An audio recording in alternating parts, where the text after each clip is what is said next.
Good afternoon. My name is Chantal Gaynor, and today I'm going to be talking about how sociology influences today's social world.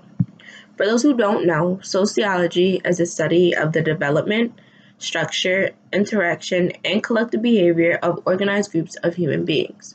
To put it into simpler terms, sociology is the study of people being people. The easiest way to witness the influence of sociology within our social world would be to look at popular culture. Popular culture or pop culture to the masses can be defined as activities, products, and services that are assumed to appeal primarily to members of middle and working class. Under that broad umbrella of popular culture stems fads, fashions, and mass media. Fads are temporary but widely copied activities that are followed enthusiastically by a large number of people. Fads can be an object, activity, or personality. Some examples of object fads include drive-ins, waterbeds, the Rubik's Cube, and ant farms, while activity fads include breakdancing, goldfish swallowing, flash mobs, and playing Pac-Man. I have never seen nobody swallow a goldfish.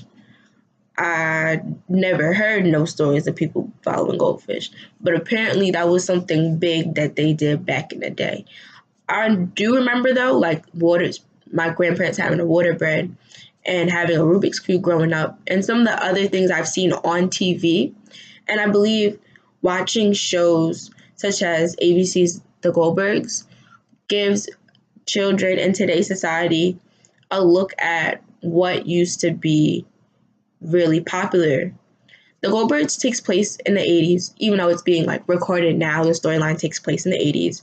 And you get to see like the ridiculous amounts of hairspray, the brightly colored spandex, and the narration of excitement regarding majority of the things that we have today, such as like Tron, Star Wars, and RoboCop, that we might not really pay much attention to.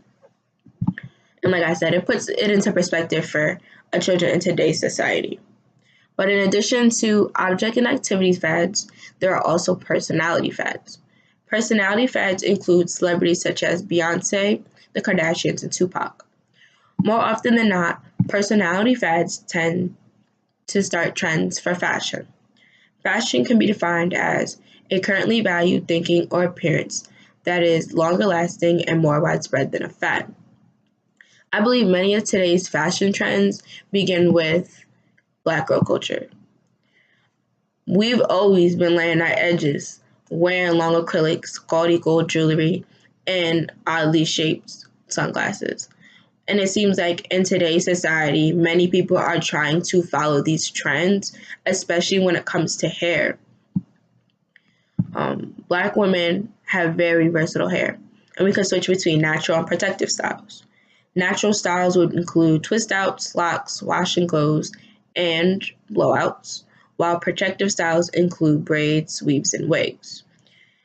Us as Black girls have the opportunity to express ourselves through our hair, and more often than not, we try many bright colors and different lengths and do what we want to our hair because we have such versatility and we're able to express ourselves through that aspect. It's almost like a celebration of who you are and your identity outside of your appearance. And because for centuries, Black girls have been slandered for their appearance, whether it's their hair, their clothes, or even their skin they live in, we still set that standard for what people want, even though they may make it seem like it has nothing to do with our culture. And because we like to express ourselves, we like to share our new findings on social media. Social media would include things like Instagram, Snapchat, and Twitter. And all of these platforms are a form of mass media. Mass media is a large-scale organization of using print or electronic means to communicate with large numbers of people.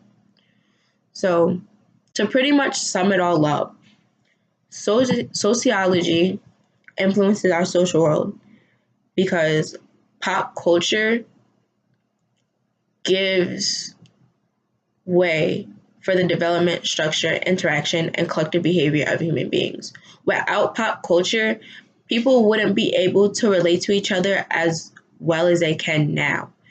Social media, especially, propels things such as fads and fashions to get us to interact and have the same attitudes and thoughts about things that are going on in today, and to develop more programs and lifestyle choices for those around us.